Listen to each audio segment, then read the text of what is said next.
Hello friends, कैसे हैं आप सब लोग। आज हम लोग पढ़ेंगे हिंदी के दूसरा पार्ट जो कहानी है। जो कहानी का नाम है 20 का दांत, जिसका लेखक है नलिनी विलोचन शर्मा। इसका हम लोग पढ़ेंगे क्वेश्चन आंसर। पहला क्वेश्चन है, कहानी के शीर्षक की सार्थकता स्पष्ट कीजिए। तो इस आंसर हो जाएगा, कहानी कला की दृष्टि से प्रस्तुत कहानी 20 के दांत का शीर्षक सार्थक है।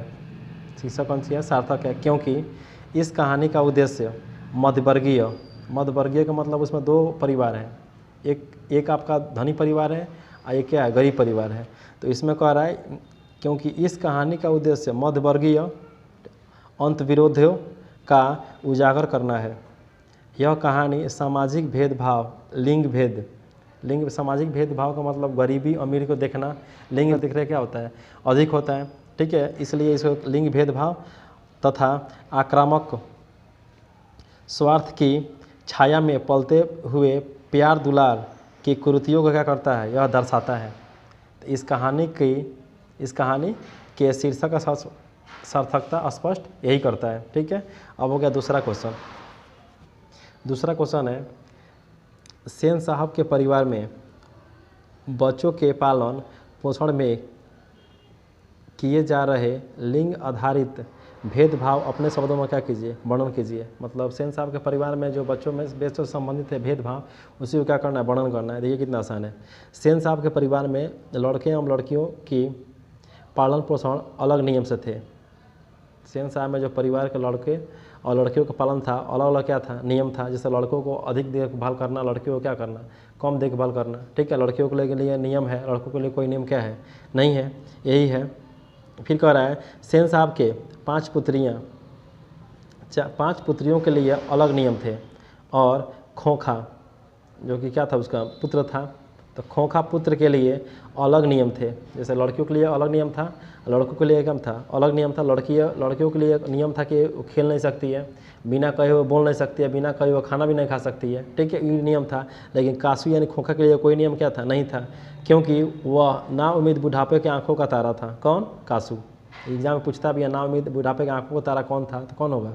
कासू हो जाएगा। लड़कियों के खेलने कूदने तथा बोलने पर पाबंदियाँ थी। लड़कियों को खेलने कूदने बोलने पर क्या थी, पाबंदियाँ थी, पर वहीं पर खोखा के लिए कोई नियम क्या था, नहीं था, क्योंकि खोखा 5 लड़कियों के बाद एक लड़का का क्या हुआ है, जन्म हुआ है। अब समझिए कितना उसका प्यार दुलार मिलता होगा, ठीक है। इसलिए उसका कोई नियम क्या था, नहीं था। खोखा का हरकत पर भी सेन साहब का कहना था कि उसे तो क्या बनना है, इंजीनियर होना है, इसलिए कोई नियम क्या था, नहीं था।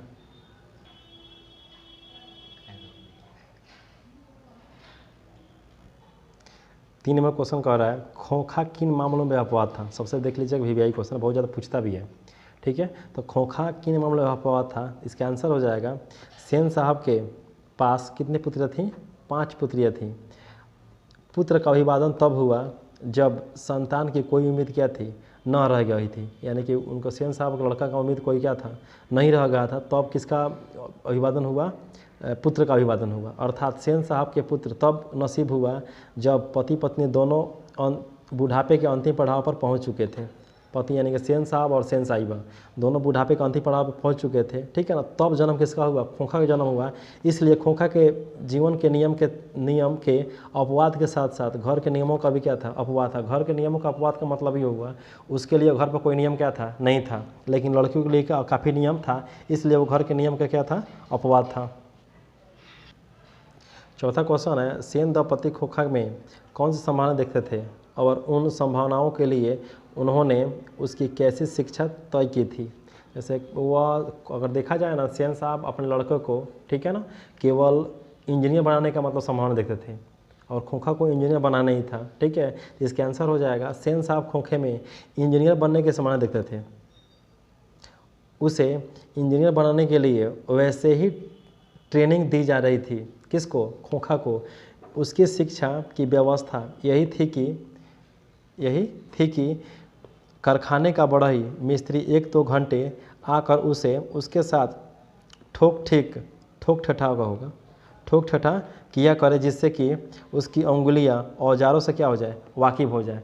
अब बताइए, उसको इंजीनियर बनाना है, ठीक है, तो उसको स्कूल में भेजना चाहिए था, लेकिन उसको स्कूल में ना भेज करके उसके कारखाने में एक कारपेंटर काम करता था, ठीक है ना। उसी के साथ वो क्या ठोक ठेठाने के क्या करते थे, उनको कहते थे कि ठोक ठेठा करेगा, ठीक है, तो इंजीनियर बन जाएगा, ठीक है।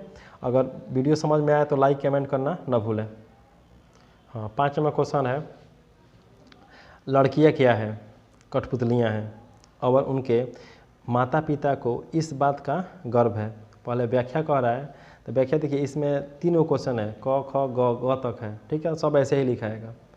तो पहला में यानी कि यहाँ तक तो सब एक जैसा रहेगा।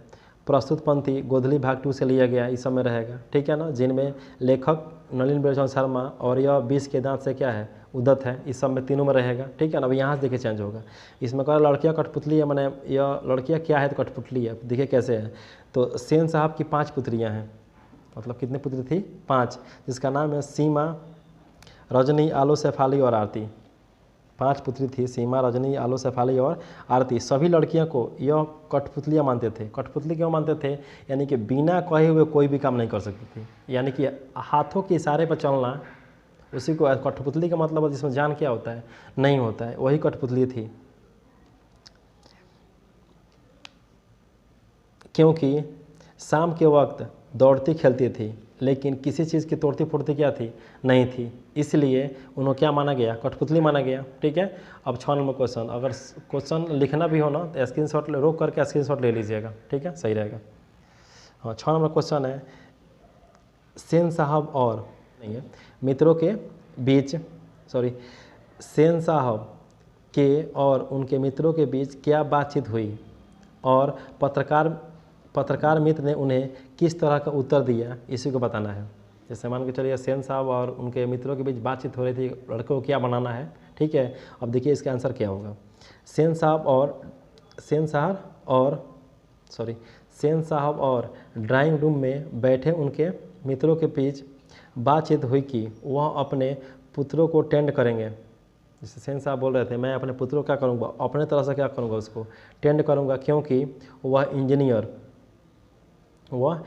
महोदय से जब उनके बच्चों के बारे में पूछा गया ना, जैसे सेन साहब पूछा इंजीनियर महोदय से, आपके लड़के क्या बनना चाहते हैं, चाहे आप लड़के को क्या बनाएंगे, पूछा गया, तब उन्होंने उत्तर दिया, कौन, उनके मित्र, उत्तर दिया कि पुत्र जेंटलमैन जरूर बनेगा, पुत्र जेंटलमैन जरूर बनेगा, और जो कुछ बनेगा या ना बने, ठीक है ना, उसका काम है, और उसकी पूरी क्या होगी, आज़ादी होगी।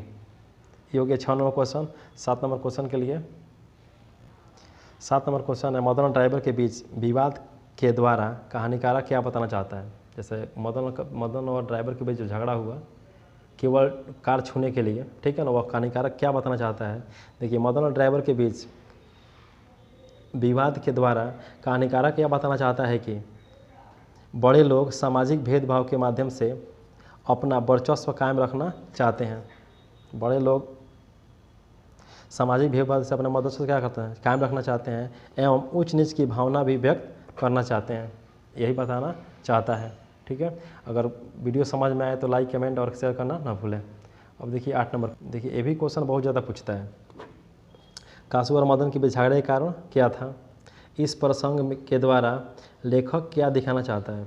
जैसे मदन और कासू के बीच झगड़ा कारण क्या था, ठीक है ना, लेखक क्या दिखाना चाहता है उसको।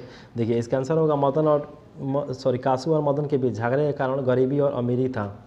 जैसे एक परिवार गरीब था, एक परिवार क्या था, अमीर था, लेकिन छोटे बच्चों की मालूम क्या होता है, नहीं पड़ता है। कासू के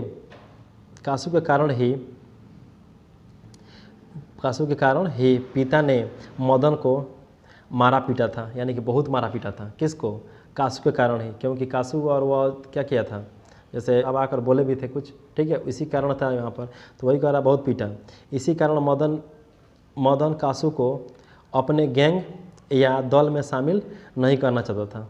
कह लिए क्योंकि उसका पिता क्या किए थे, इसको पिटवाए थे और नहीं लट्टू देना चाहता है।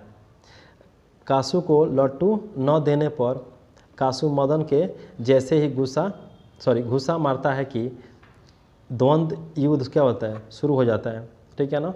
यह बंगले के पीले और गली के कुत्तों की क्या थी, लड़ाई थी।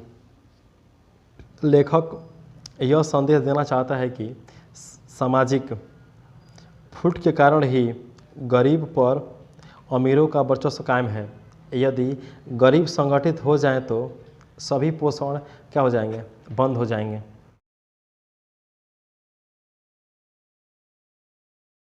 अपनी दृष्टि में कहानी का नायक कौन है?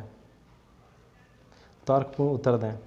तो इसका आंसर हो जाएगा, मेरे विचार से कहानी का नायक सेनपुत्र कासू है, क्योंकि उसी के कारण पांचों बहनें उपेक्षित है, डर करती थी।